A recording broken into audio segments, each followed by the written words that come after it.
আপনারা কি এটা বিশ্বাস করেন যে কষ্ট করলে কষ্টের ফল পাওয়া যায়? যারা যারা এই কথা বিশ্বাস করেন অবশ্যই কমেন্টে জানাবেন।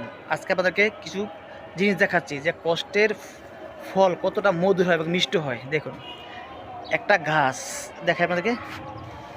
এই গাছটা দেখ কত মোটা, নিচ থেকে উপরে তুলতে 4 জন মানুষ লাগছে এই গাছটা। তার মানে কতটা কষ্ট করে এই গাছটা নিচ থেকে উপর পর্যন্ত তুলতে হয়েছে। ওখান থেকে এনে আবার এই দেখেন, এইটা ছিল একটা ছোট টপের মধ্যে, মোটামুটি টপ আর কি। তো সেটাকে একটা বড় জিও ব্যাগে পরিণত করা হয়েছে এবং এখানে মাটি লাগছে প্রচুর, সার লাগছে প্রচুর, পরিশ্রম তো বললামই। তারপর দেখেন সেই পরিশ্রম ফলগুলা কতটা মিষ্টি হয়। দেখেন, এই দেখেন, বুঝছেন? মানে কত বড় হয়েছে ফলটা। মানে এটা হচ্ছে কামরাঙ্গা, এটা কিন্তু পরিশ্রমের ফল আরও আছে। এই দেখেন, দেখছেন? মানে এই যে পরিশ্রমটা করছে 4-5 জন লোকে, এই ফল দেখার পরে কিন্তু এই পরিশ্রমটা কিন্তু সার্থক।